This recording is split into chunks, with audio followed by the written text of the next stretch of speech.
Well, silakan dibuka surat Al-Baqarah surat nomor 2 ayat 28.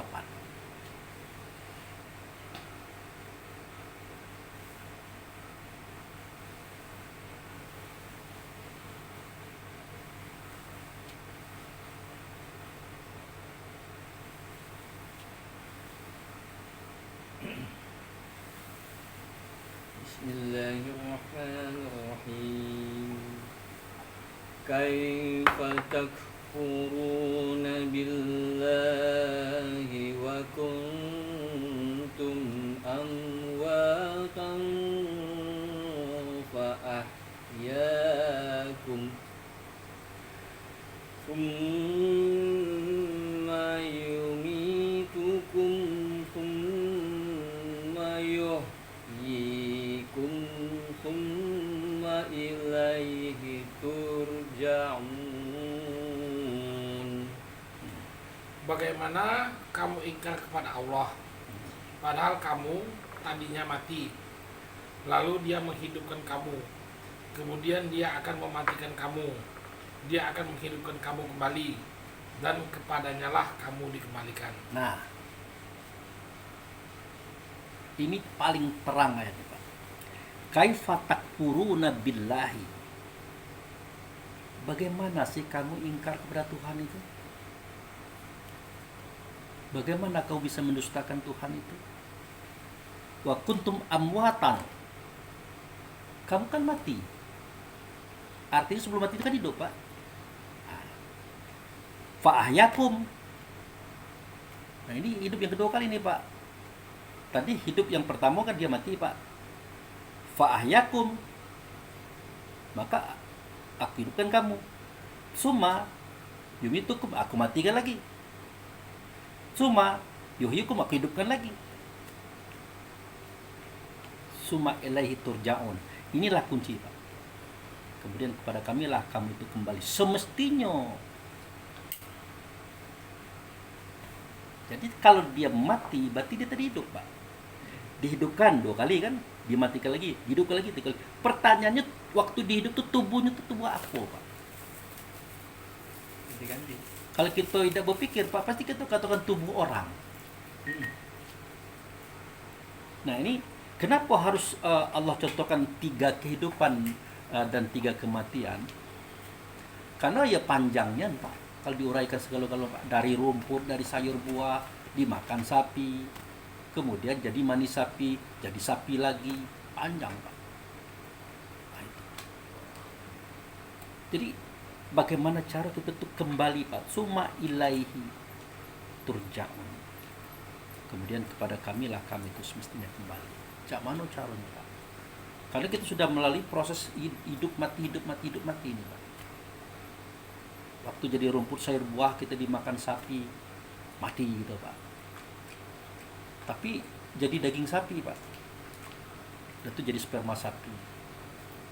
Nah, jadi sperma sapi. Maka harapan kita waktu jadi sperma sapi jadi anak sapi kan, Pak, dimakan lagi oleh orang. Jadilah kita badan daging orang kan, ditarik lagi jadi sperma lagi. Harapan kita kan seperti itu, Pak. Supaya kita bisa kembali jadi anak orang. Maka dulunya kalau seandainya Pak Wel, Pak Charlie sempat jadi orang waktu itu, bapak kita bukan yang sekarang itu, Pak.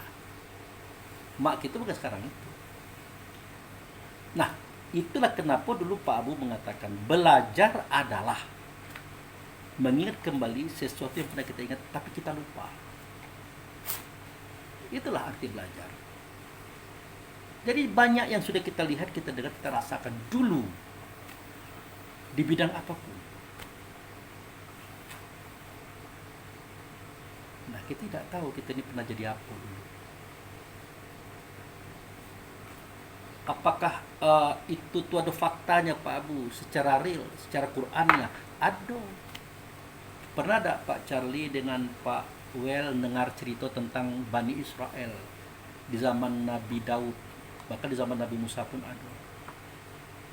Dia kan dilarang hari Sabtu tuh nangkap ikan itu. Dilarang hari Sabtu nangkap ikan. Yang anehnya ikan tuh muncul di Sabtu, Pak. Itu. Akhirnya apa yang terjadi, Pak? Mereka itu disumpah oleh Allah dan Rasul jadi monyet. Monyet nian. Jadi bagi Tuhan menjadikan kita jadi monyet itu tidak susah. Kalau kita jadi monyet, enggak orang makan monyet. Ada orang enggak makan monyet, Pak? Tidak mau kan, Pak? Kalau monyet ini nanti mati, pasti dia memilih jadi onta, kerbau, sapi, kambing, angsa, bebek, ayam, burung, sayur dan buah. Jadi ada satu processing lagi yang akan dihadapi oleh mereka itu, yang perjalanannya panjang. Pasti monyet itu nanti mati, pasti. Kecuali kalau orang gilo kan, orang gilo ataupun orang yang tidak waras hatinya, monyet dimakannya juga. Tapi kan jelas dimakan oleh orang tidak beres. Itu. Nah, coba kita lihat tentang pelanggaran Bani Israel ketika mereka menjadi monyet. Ini tidak usah, Pak. Oh, tidak usah. Baik, Pak Charlie, kita Pak Wel ya. Pak Wel, surat Al-Baqarah juga ya, surat nomor 2 ayat 65, Pak. Bismillahirrahmanirrahim. Walaqad alimtumul ladzina tadaw minkum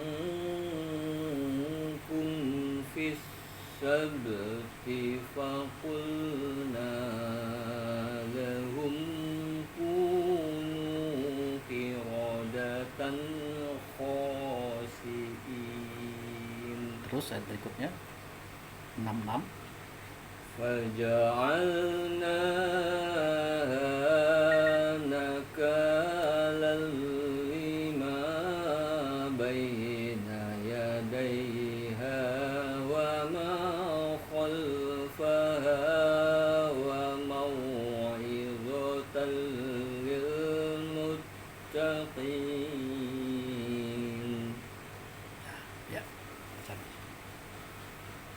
Sungguh kamu benar-benar telah mengetahui. Oh yang 66 ya. Maka kami jadikan yang Bukan, demikian itu dulu 65 dulu. 65. Sungguh kamu benar-benar telah mengetahui orang-orang yang melakukan pelanggaran di antara kamu pada hari Sabat. Lalu kami katakan kepada mereka, jadilah kamu kera yang hina. Terus Maka kami jadikan yang demikian itu sebagai peringatan bagi orang-orang pada masa itu dan bagi mereka yang datang kemudian, serta menjadi pelajaran bagi orang-orang yang bertakwa. nah, ini Allah sengaja melakukan itu, Pak, terhadap mereka yang melanggar hari Sabat, hari Sabtu, maksud itu. Kalau di Islamnya Jumat, Pak. Kalau di zaman Nabi Musa, zaman Nabi Daud itu Sabtu. Nah, mereka itu menentang ajaran Allah, menentang ketentuan Allah, dan melanggar aturan. Nah, aku jadikan kisah ini supaya dapat pelajaran orang waktu itu dan dapat pelajaran bagi orang sekarang, termasuk gitu, Pak. Berarti memang ada yang orang jadi hewan itu memang ada, Pak. Dan bagi Tuhan itu tidak sulit. Ternyata jadi hewan itu karena mereka tidak sesuai dengan perbuatan orang ahli surga. Jadi monyet biasanya. Nah, sebenarnya bukan hanya monyet, Pak. Kalau kita pengen tahu nian, segala sesuatu yang tidak boleh kita makan, itu juga sebenarnya dari manusia juga, Pak. Di samping yang bisa kita makan, seperti buaya, ular, harimau, bahkan kan ada babi, Pak. Babi. Nah, dari satu sisi kita kan mengira, oh iya, kalau orang ini melanggar hukum Allah, maka sejatinya Allah sudah menghukum dia sebagai hewan. Nah, kalau sekarang tidak gitu, Pak. Aku sumpah kamu jadi monyet, tidak, Pak. Dibiarkan. Tapi nanti kalau kamu mati, pasti kamu akan menjelma menjadi hewan. Gitu. Yang payah itu monyet itu, Pak. Siapa yang nak makan monyet sehingga dia menjadi manusia lagi? Tidak ada, Pak. Dia akan mati, nanti akan memilih posisi supaya bagaimana dia dimakan oleh hewan dan hewan dimakan orang, sehingga nanti jadi sperma lagi. Syukur-syukur dia berhasil. Kalau tidak, itulah azab itu, Pak. Makanya kita pernah menampilkan suatu ayat yang berbunyi walaqad zara'na li jahannam katsiran minal jin wal ins walahum qulubu la yafqahuna biha walahum ayunun la yubsiruna biha walahum azunu la yasma'una biha ulaika kal an'am bal hum adall wa ulaika humul ghafilun. Sungguh nanti neraka jahanam, nah itu dia, akan aku penuhkan dengan jin dan manusia. Nah, itu. Kenapa? Apa salahnya? Kesalahan mereka itu punya hati tidak mau berpikir dengan hati itu. Punya mata tidak mau belajar dengan mata itu. Punya telinga tidak mau memahami dengan telinga itu. Mereka itu sama dengan hewan. Lah kalau sama dengan hewan kan hewan, Pak. Bahkan lebih. Kenapa? Karena mereka lalai. Lalai memanfaatkan waktu hidup. Lalai memanfaatkan akal fikir. Akibatnya apa? Mereka banyak melanggar. Jadi hewan. Tapi orang tidak melanjutkan pertanyaan itu. Kalau dijadi hewan itu apa? Ya supaya mereka kembali kepada Tuhan. Caranya ya jadi manusia lagi. Karena tadi la'alakum, karena di kalimat terakhir tadi, mudah-mudahan kamu kembali gitu. Setelah dia jadi kera, jadi babi, jadi macam-macam itu. Supaya apa? Supaya dia kembali menjadi spermatozoanya manusia dan jadi manusia lagi dan kembali kepada Tuhan. Caranya dia harus baik. Harus beradab dan beradat seperti orang surga. Itu belum tentu, Pak.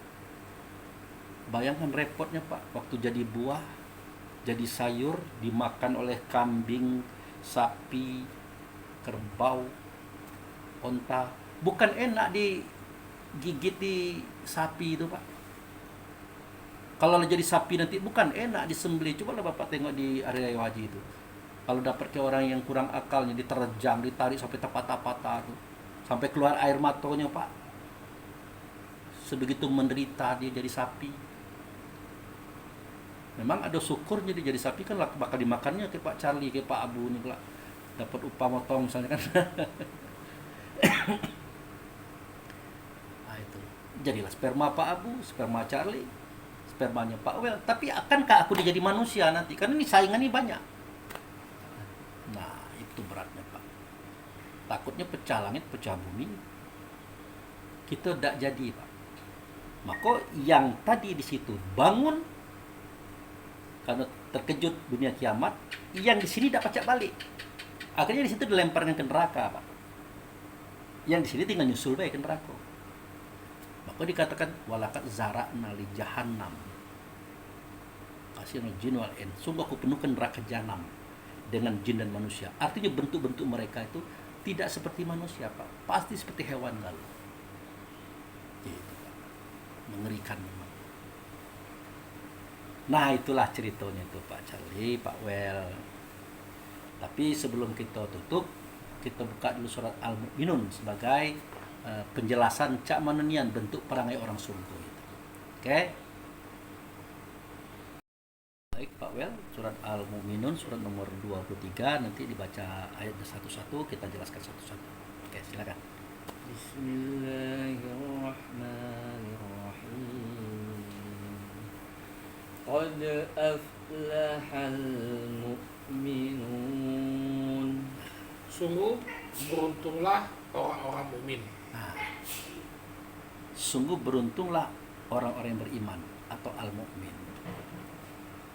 Al-mu'min itu orang beriman, Pak.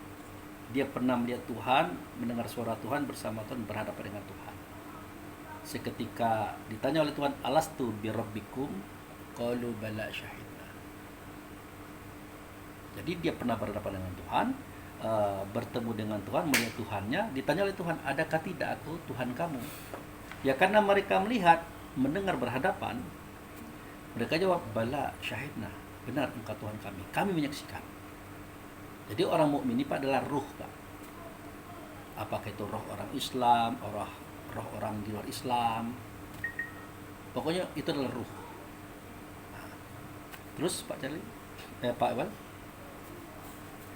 الذين هم في صلاتهم خاشعون.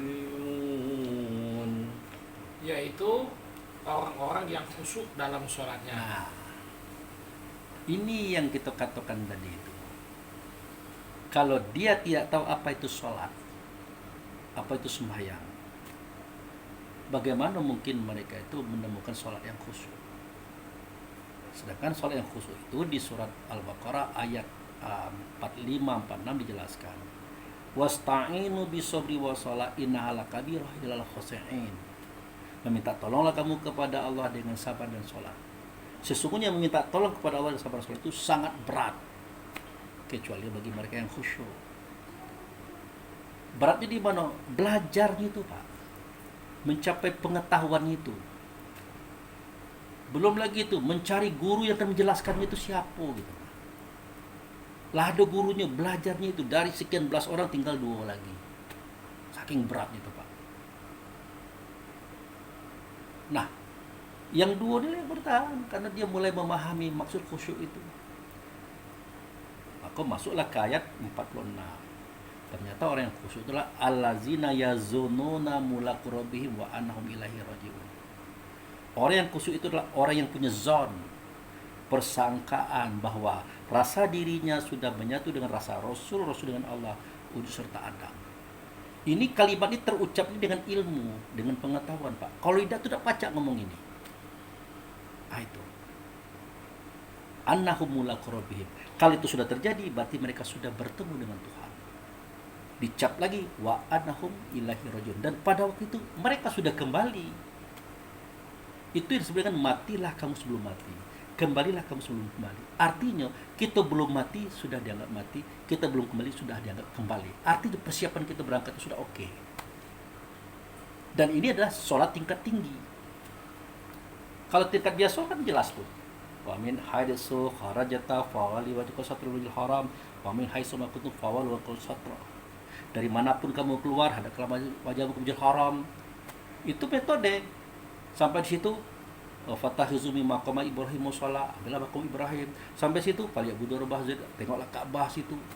Itu metode, tapi belum sampai, Pak. Belum sampai. Jadi setiap kita tuh rasanya, ingatannya, kesadarannya dibawa ke Masjidil Haram. Itu. Sampai Masjidil Haram dia suruh pulang ambil maqam Ibrahim. Sampai di situ ada keperluan wajah kepada Ka'bah. Itu hanya metode, belum sampai. Sampai ke tingkat melihat guru pula di situ. Itu belum sampai. Yang sampainya bagaimana? Allazina yazununa mulaqu rabbihim wa annahum ilaihi raji'un.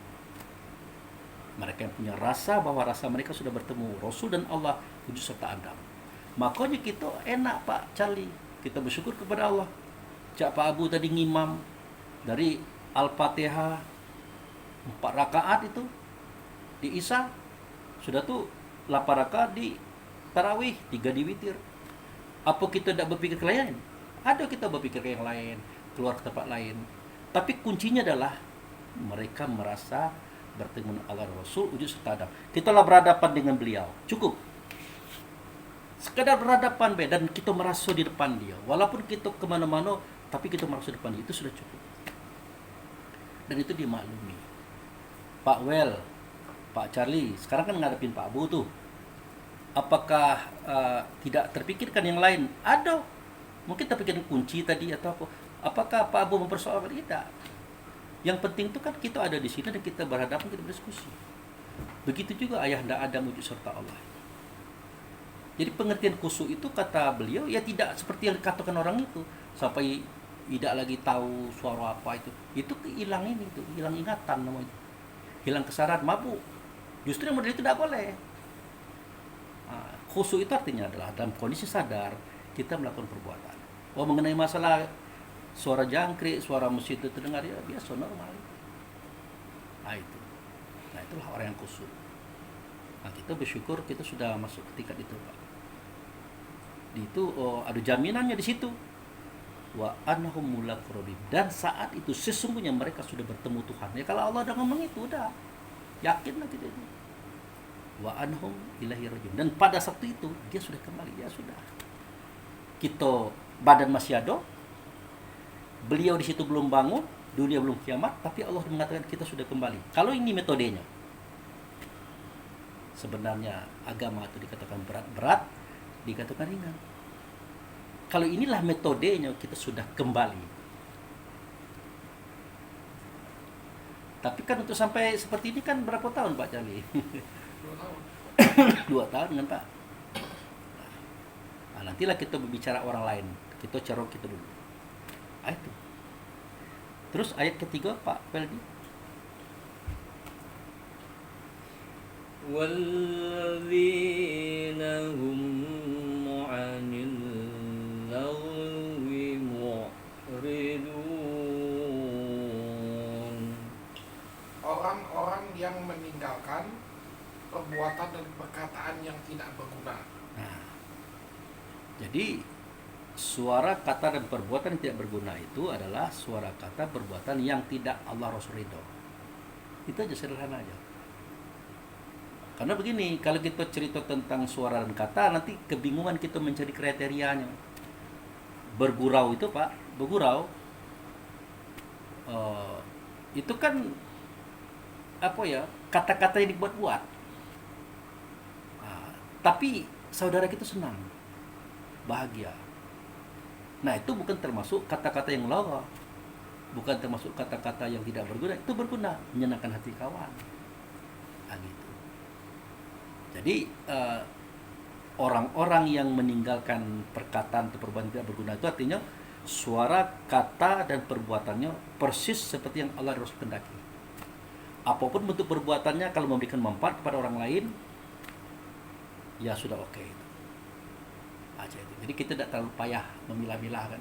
Nanti bagaimana Pak Abu? Kalau bergurau itu kan banyak, gurau ini kan macam-macam. Kadang-kadang agak porno-porno dikit. Ya kalau saudara kita gembira, bahagia dengan itu, memangnya porno itu apa gitu kan? Memangnya porno itu hina, itu pekerjaan kita. Selama itu memang pas posisinya, ya silah-silahkan saja. Seperti Kiai Haji Zainuddin MZ kan, istrimu itulah sawah ladangmu, maka cangkullah dia, boleh dari depan, dari kiri, dari kanan, dari belakang sambil mundur. Nah, kan tuh guyonnya dia gitu kan. Akhirnya ketawa semua orang. Nah, itu termasuk bagian yang tidak lagha, dianggap boleh gitu. Terus Pak, والذين هم للزكاة فاعلون. Orang-orang yang menunaikan zakat. zakat ini Pak, ada zakat itu artinya mensucikan Pak. Zakat itu artinya mensucikan. Ada yang mensucikan suaranya, mensucikan katanya, mensucikan perbuatannya. Tertinggi adalah mensucikan pencapaian. Kadang-kadang suara kita salah, kata kita kotor, perbuatan kita tidak menyenangkan. Itu kotor Pak, harus dibersihkan Pak. Nah itu caranya. Kalau dosa kecil cukup istighfar, astagfirullahaladzim. Artinya kita sadar kita menyakiti orang. Kalau agak besar, sholat 5 waktu. Ditambah dengan sholat Jumat. Ditambah dengan puasa sekali tahun. Ditambah sholat Idul Fitri. Ditambah 6 hari bulan Syawal. Lah besarnya bertobat. Nah, sikap yang kita lakukan itu zakat, usaha pensucian diri. Kenapa? Kalau tidak seperti itu, Allah tidak mau menerima gitu Pak. Karena Allah itu suci Pak. Dia tidak mau yang kotor-kotor. Makanya wa aqimis shalah wa atuz zakah. Selalu begitu Pak. Dirikanlah hubungan rasa batinmu dengan aku, tapi ingat, kamu harus bersih. Aku ini bersih, kalau kamu kotor aku tidak terima. Gitu Pak. Nah, puncaknya adalah zakat pencapaian. Itu uang Pak. Nah, sayang 1000 kali sayang, baru keluar cerita di YouTube, mungkin Pak Well pernah nonton itu atau Pak Charlie. Orang besar Indonesia kan, posisinya berada di puncak kepemimpinan agama.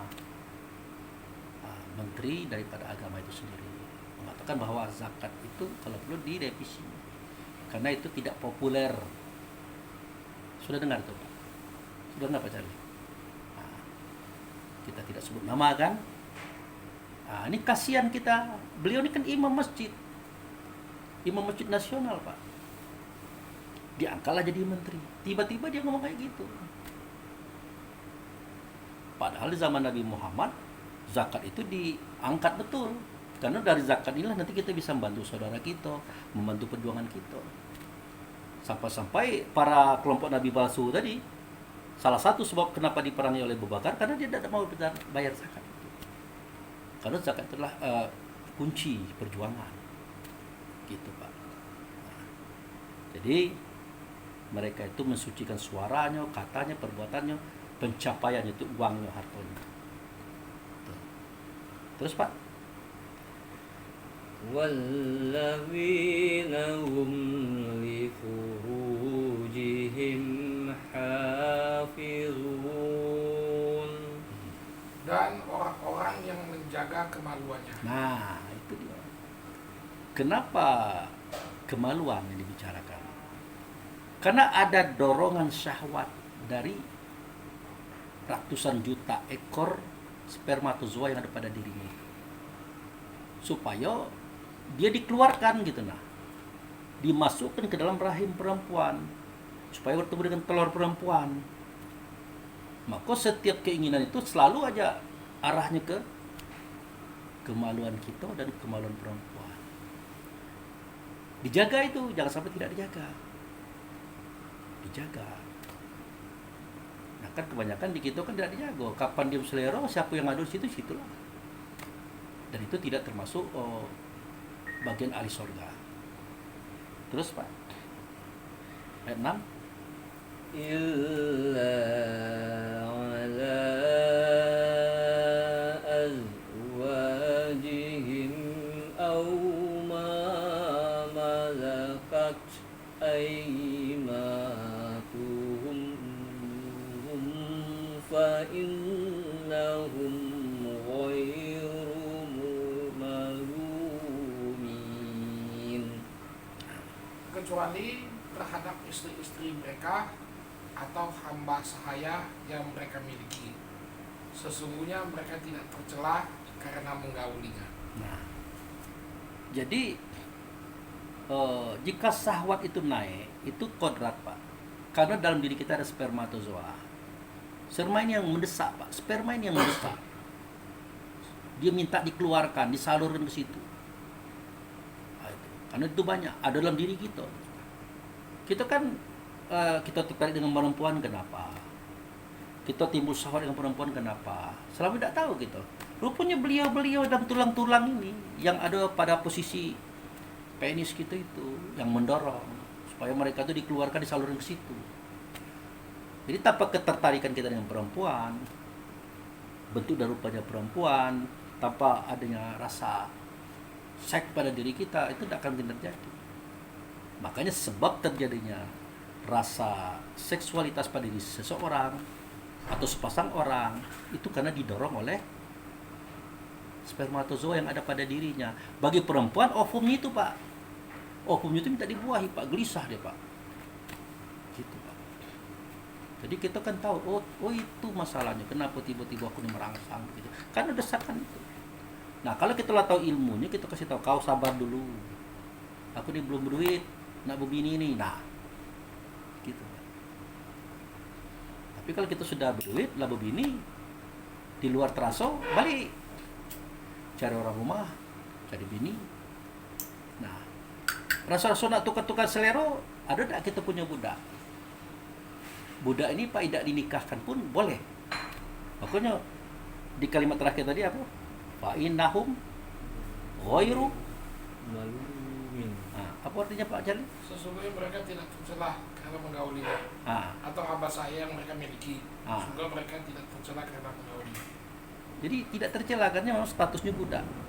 Makanya Pak Abu tidak setuju kalau Bunda Hijir itu dikatakan budak gitu. Nah ya budak itu pasti begitu Pak. Budak itu Pak, kalau bos nuslero langsung kawan bos selero tapi dengan catatan bayar dikasihkan. Ya budak, tidak ada kemerdekaan. Walaupun tidak dinikahi. Nah, bayangkan bagaimana mungkin Bunda Hijir adalah orang itu. Tidak mungkin lah. Ukurannya apa? Bagaimana mungkin seorang Ibrahim, nabi besar ini, kok bininya kayak gitu? Atau begini nasib seorang budak kok melahirkan seorang Ismail? Tidak mungkin. Ternyata setelah kita telusuri dalam rasa batin kita, ditanyakan kepada Tuhan, ternyata tidak. Beliau adalah anak raja. Bunda Hijir itu. Rajanya sudah mangkat, digantilah dengan raja yang kedua. Tinggal dengan raja tadi. Nah, seketika melihat Siti Sarah, dia tertarik dengan karismatiknya dia itu. Maka dia ingin ikut Siti Sarah sebagai adiknya, sekaligus membantu-bantu rumah, bukan sebagai calon saingan Siti Sarah. Nah, dia jadi dengan Ibrahim itu karena dorongan Siti Sarah, bukan dorongan Ibrahim juga. Tidak. Ibrahim dia tidak mau. Bahkan waktu ditawarkan itu kan dia nanya, "Dek, yang benar aja, Dek. Aku ini kan cintanya kamu, masa kamu serahkan aku dengan orang lain?" Apa kata Siti Sarah? "Aku tidak tega bang dengar abang tuh nangis tiap malam berdoa minta anak untuk meneruskan perjuangan abang sebagai seorang nabi dan rasul. Aku ikhlas bang, nikahlah kau dengan Adida Ajar." Mudah-mudahan nanti ada keturunan kita bisa mendidiknya ke depan. Nah, makanya dia menikah, Pak. Jadi pengorbanan Siti Sarah itu sangat besar, menyerahkan cintanya kepada perempuan lain. Gitu. Nah, akhirnya menikahlah Ibrahim dengan Bunda Hajar. Seketika menikah lahirlah Ismail. Nah, gitu, Pak. Jadi itulah nasib budak itu gitu, Pak. Oke, lanjut. فَمَنِ ابْتَغَى وَرَاءَ ذَلِكَ فَأُولَئِكَ هُمُ الْعَادُونَ. Maka siapa yang mencari pelampiasan syahwat selain itu, mereka itulah orang-orang yang melampaui batas. Jadi termasuklah yang membatalkan kita masuk surga itu, Pak, loncat pagar atau melampaui batas tadi. Orang rumah ado, budak lado. Maka itu termasuk bukan pekerjaan ahli surga. Lanjut, Pak Wel. وَالَّذِينَ هُمْ لِأَمَانَاتِهِمْ وَعَهْدِهِمْ رَاعُونَ. Sungguh beruntung pula orang-orang yang memelihara amanat dan janji mereka. Jadi janji mereka terhadap diri mereka sendiri itu beriman dan beramal soleh, terhadap keluarganya untuk setia dan melindungi, terhadap Allah dan Rasul. Sekali Tuhan ya Tuhan, nyata pada Rasul, tidak akan berubah-ubah sampai kapan. La ilaha illallah Muhammad Rasulullah. Tidak ada zat, tidak ada sifat, tidak ada nama, tidak ada perbuatan kecuali Allah dianya, tapi tidak nyata Allah, melainkan nyata utusannya. Utusan yang diutus artinya Rasul yang dirasulkan. Itulah ayahanda Adam. Nah, untuk kita adalah turunan dia yang paling musuh, itulah Nabi Muhammad yang membimbing kita. Oh, terus Pak, وَالَّذِينَ هُمْ عَلَى صَلَوَاتِهِمْ يُحَافِظُونَ. Serta orang-orang yang memelihara sholat mereka. nah, jadi sholat itu Pak akan terpelihara jika direalisasikan, Pak. Mulai pada Allahu Akbar sampai salam direalisasikan. Misalnya begini, inna sholati wa nusuki wa mahyaya wa mamati lillahi rabbil alamin. Sholatku, ibadahku, hidupku, matiku hanya untukmu ya Allah. Nah, itu harus real, Pak. Jangan untuk selain itu. Nah, itu. Kemudian kita ambil daripada amaliyah terakhir, kan ada assalamualaikum kanan, Pak ya. Nah, ada assalamualaikum kiri. Artinya kita memberikan keselamatan kepada golongan kanan. Itu orang baik-baik, Pak, terutama orang tua kita. Dan kita pun berikan keselamatan kepada orang-orang buruk, Pak. Orang zalim, orang itu. Kenapa seperti itu? Ya, kalau tidak kita siapa lagi, Pak, yang akan memberikan kebaikan kepada mereka. Tapi hanya saja assalamualaikum kiri itu sunnah, Pak, tidak wajib. Kalau assalamualaikum kanan sudah, tiba-tiba Pak Charlie buang angin, sah sholatnya. Karena assalamualaikum kiri itu sunnah hukumnya. Oke, lanjut Pak Charlie. Pak W. Ulaika humul warithun 10. alladzina yarithunal firdaus hum fiha khalidun. Mereka itulah orang-orang yang akan mewarisi, yaitu orang-orang yang akan mewarisi surga Firdaus. Mereka kekal di dalamnya. Jadi yang kita baca surah Al-Mu'minun ayat 1 sampai ayat 11 ini, itulah amaliyahnya ahli surga. Buatlah, ciptakanlah. Mudah-mudahan antara roh kita dengan imam mubin yang ada di surga itu cocok. Bangun beliau, mati kita kembali, cocok. Makanya masih ada masa hidup, kalau ada kesalahan, kejanggalan, ya kita minta ampun kepada Allah. Allah itu kan maha pengampun Pak, maha penyayang. Tidak ada ceritanya dia senang, bahagia dengan kita menderita, tidak ada. Justru itulah kenapa dia turunkan nabi-nabi yang banyak, rasul yang banyak, supaya kita bisa bahagia, bisa kembali dalam kondisi selamat. Itu saja kira-kira cerita tentang reinkarnasi tadi. Ternyata reinkarnasi itu ada. Bermula daripada spermatozoa yang gagal, mereka mencari lagi lokasi wadah supaya mereka bisa menjadi sperma berikutnya. Itu sperma manusia. Bagaimana prosesnya? Cukup panjang. Sperma terbuat dari tubuh badan jasad, berupa darah, urat, daging, tulang, kulit, bulu, atau roma. Ditarik jadi sperma. Tapi sebelum itu dia harus jadi makanan manusia dulu, supaya dia menjelma jadi daging, kulit, bulu, atau roma pada manusia. Apa itu makanan? Bisa jadi onta, kerbau, sapi, kambing, angsa, bebek, ayam, burung, buah, dan sayur. Nah, itu. Nah, sebelum jadi kambing atau sapi atau kerbau, onta, tentu mereka akan jadi makanan dari hewan itu. Jadi proses itu sangat panjang dan proses sangat rumit. Mumpung kita masih punya badan seperti ini, satu langkah lagi, satu langkah lagi. Berbuat baiklah, mudah-mudahan kita tidak akan mengulangi kembali perjalanan perjuangan kita. Oh, apakah kita ini Pak Abu dulunya seperti itu melalui proses? Pasti. Nah, kenapa dikatakan pasti? Ketahuan waktu kita masuk ke dalam bagian ibunda kita itu, kita tahu persis lorong-lorongnya, kita mengerti posisi-posisinya. Kalau tidak pernah, tidak mungkin tahu. Jadi mudah-mudahan itulah perjalanan kita terakhir dan tidak akan diulang lagi. Takutnya kalau diulang lagi rumit dan jangan-jangan tidak tercapai. Walaupun 1000 tahun, sejuta tahun, bahkan mungkin miliaran tahun, tidak akan tercapai. Demikian, terima kasih saudaraku. Apa yang kami sampaikan hari ini adalah untuk tausiah di Ramadan yang ke-15. Demikian, wabillahi taufiq wal hidayah. Assalamualaikum warahmatullahi wabarakatuh. Waalaikumsalam.